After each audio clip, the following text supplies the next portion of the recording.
নমস্কাৰ মোৰ ইউটিউব চেনেলটোলৈ পুনৰবাৰ স্বাগতম জনাইছোঁ। আজি মই আন এটি খাদ্য সম্ভাৰলৈ আপোনালোকৰ ওচৰত আহিছোঁ। বলকচোন তেন্তে ভিডিঅ'টো আজি মই পুৰৈ শাকৰ লগত মাছ বনাম। মাছখিনি প্ৰথমতে মই হাফ ফ্ৰাই কৰি ল'ম।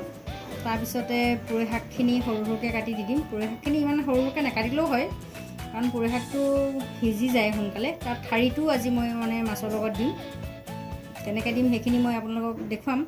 আৰু মই এই তৰকাৰীখিনি দিবৰ কাৰণে মই বেছি মছলা ইউজ কৰা নাই। পিঁয়াজ, আদা, নহৰু কেইফুটামান, তাৰপিছতে তেজপাত, এইখিনি দি বনাম। আৰু লগতে আলু দিম।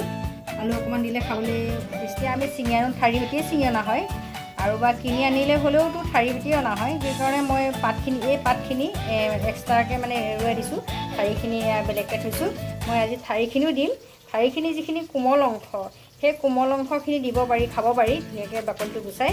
এইখিনিতো এনেই অকণমান গুটি দিলে হৈ যায়, এয়াতো একেবাৰে কোমল বস্তু।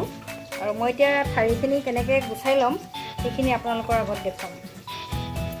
এইবিলাক এতিয়া বহুত কোমল হৈ থাকে, দেখিছেনে? এইটো বস্তুটো এই ওপৰৰ অংশটো খাবলৈ অকণমান টান হয়।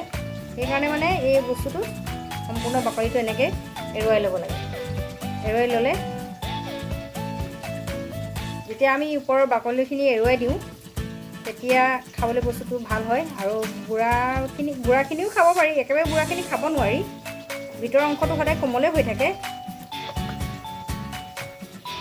পুৰৈ শাকত যথেষ্ট পৰিমাণে ভিটামিন থাকে, লগতে কেলছিয়ামো থাকে। যথেষ্ট পৰিমাণে ইয়াত আইৰণ পোৱা যায়। আমাৰ শৰীৰৰ কাৰণে যিহেতু বহুত উপযোগী। এতিয়াতো ক'ভিডৰ সময়, এইখিনি বস্তু আমি যথেষ্ট পৰিমাণে আমি খাব লাগে। মাছখিনি অলপ মিহিকৈ মই কাটি লওঁ। এইটো বেছিকৈ মিহিকৈ নকৰিলেও হয়, কাৰণ দি দিয়াৰ লগে লগে যেতিয়া গৰমৰ ভাৱটো পাব নিজে নিজে কমিয়ে যাব এই বস্তুটো। তথাপিতো মই অলপমান সৰু সৰুকৈ কাটি লৈছোঁ। বেছি সৰু কৰা নাই।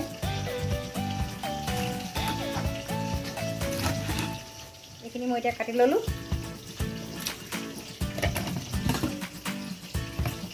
কাটি ল'লোঁ। এয়া মই এইকেইটা ঠাৰিকেইটা যিকেইটা মই চুচি ল'লোঁ, এইকেইটা মই আলুৰ লগত মিক্স কৰি পিঁয়াজটো দিছোঁ। এয়া আদা নহৰু কেঁচুৱাখিনি দি দিছোঁ।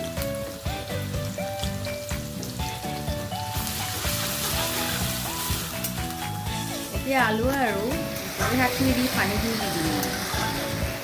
ঠিক আছে, এতিয়া মই ইয়াত ঢাকোনটো ধুনীয়াকৈ লগাই দিম। বস্তুখিনি ঢাকোনটো লগাই দিয়াৰ পিছত খুব ভালকৈ উতলিব। তাৰপিছতহে মই মাছখিনি দিম। এতিয়া মই মাজতে এবাৰ চাম বস্তুখিনি কিমান সিজিছে। এতিয়া ধুনীয়াকৈ উতল আহিছে, কালাৰটো ভাল হৈ আহিছে। বেছিকৈ লৰাই দিওঁ, কাৰণ মাছটো ভাগি যাব পাৰে। এইটো অলপ ডাঠ হ'বৰ কাৰণে অলপমান আলু অলপমান ভাঙি দিম ইয়াতে।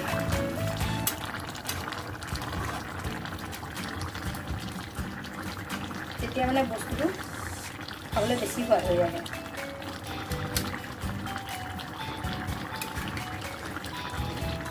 বেছিকৈ লৰাই দিলে আকৌ মাছখিনি ভাগি যাব, লৰাবলৈ দিগদাৰ।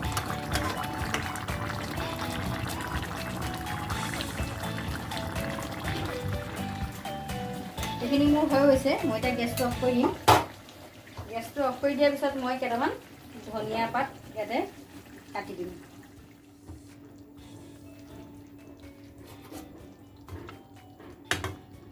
এইখিনি সঁচাকৈ আমাৰ থলুৱা খাদ্যবিলাক বহুত ভাল, ধুনীয়াকৈ বনালে। সেয়েহে থলুৱা খাদ্য খাওক আৰু সুস্থ থাকক। ধন্যবাদ।